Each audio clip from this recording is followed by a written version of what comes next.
ایک مرتبہ پھر آپ کو پروگرام میں خوش آمدید کہتا ہوں. ناظرین، فرزدق ایک شاعر گزرا ہے.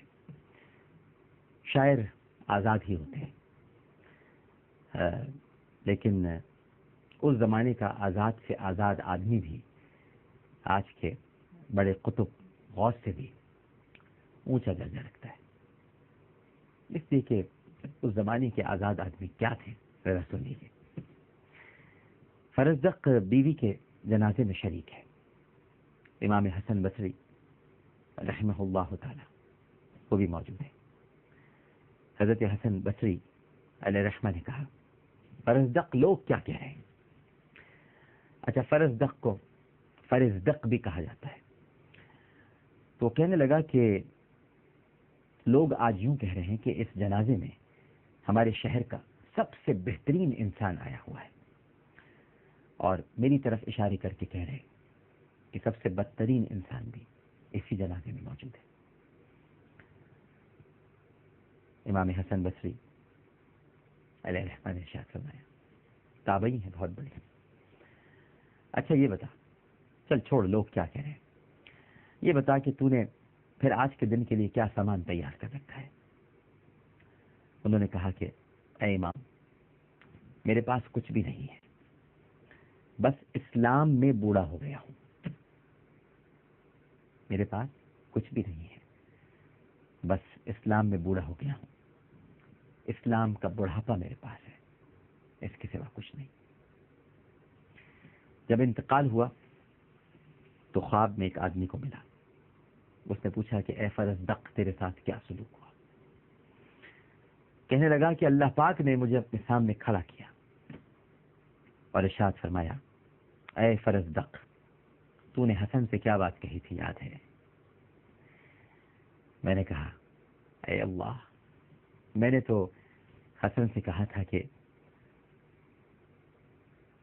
مجھے اسلام کا بڑھاپا ملا ہے.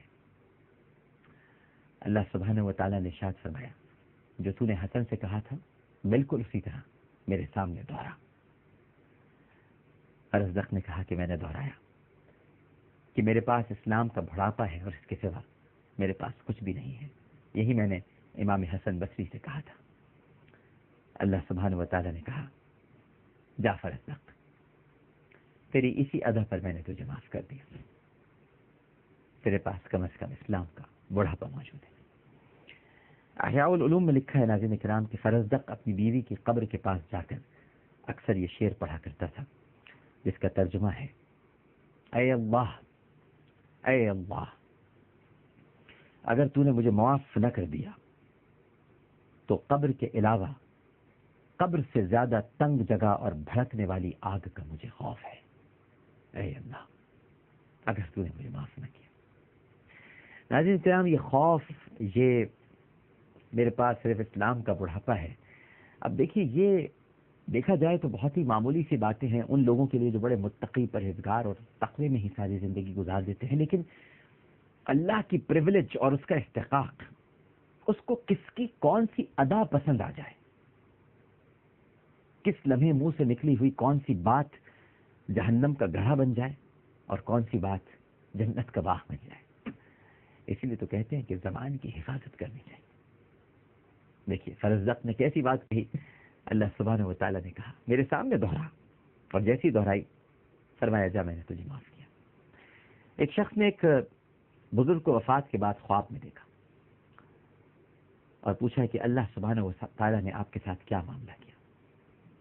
فرمایا کہ اللہ سبحانہ و تعالیٰ نے میرا نامہ اعمال سیدھے ہاتھ میں دیا.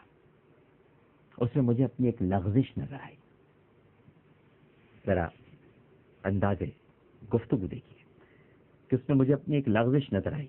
میں اس کو پڑھنے سے شرمایا اور عرض کیا کہ اے الہی، مجھے رسوا نہ کر. اے بار الہ، مجھے رسوا نہ کر.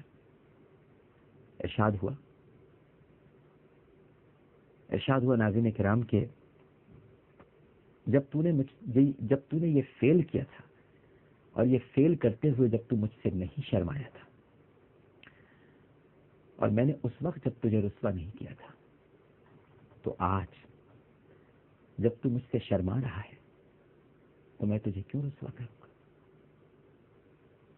جب تو گناہ کرتے ہوئے مجھ سے نہیں شرمایا تب میں نے تجھے بچا لیا. میں ستار العیوب ہوں نا ستار، مانتا ہے نا ستار، کرتا ہوں نا پردہ پوشی گناہوں کی. جب تو نے گناہ کیا اور نہیں شرمایا، تو جب آپ یہ سوچئے کہ وہ شخص اب اپنے گناہ پر شرمسار ہے، تو پروردگار نے کہا آج تجھے کیوں رسوا کروں گا؟ میں نے تیری لغزش معاف کر دی اور تجھے جنت میں داخل کیا. ناظرین کرام، ہم نہیں جانتے، خدا کی قسم ہم نہیں جان سکتے کہ ہمارا پروردگار ہم پر کتنا مہربان ہے. وہ تو بس اپنے بندوں سے یہ چاہتا ہے کہ وہ اس کی طرف پلٹ آئے، رجوع کر لیں، لوٹ آئے. آپ تھوڑی دیر کے لیے سوچئے کہ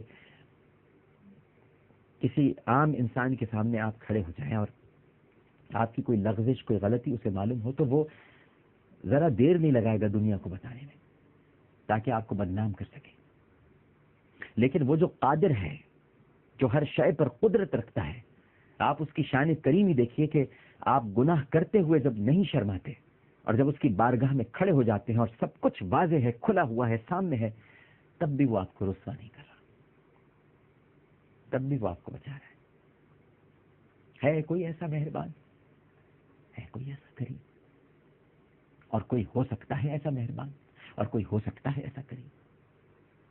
نہ کوئی ہے، نہ کوئی ہوگا، سوائے اسی کے جو ہمارا مالک ہے، ہمارا پروردگار ہے. ہمارے گناہوں کو چھپاتا ہے، ہمارے گناہوں کو جلاتا ہے اور ہم کو اچھائیوں میں جلاتا ہے. ناظرین کرام، بس اسی سے مانگیے، اسی کی بارگاہ میں جھک جائیے اور کبھی مایوس مت ہو. اے گناہگار، مایوس مت ہو. پروگرام پیش کرتے ہوئے کوئی غلطی، کوئی سہس، تو اپنے رب کے حضور معافی کا خواستگار اور توبہ کا طلبگار ہوں. میری کسی بات سے آپ کا دل دکھا ہو یا میں نے کوئی ایسی بات کہہ دی ہو جو آپ کی طبیعت پر گراں گزری ہو، تو میں آپ سے بھی معافی مانگتا ہوں. عامر لیاقت حسین کو اجازت دیجیے. کل اسی پروگرام کے ساتھ، اسی چینل پر انشاءاللہ پھر حاضر ہوں گے. اللہ حافظ.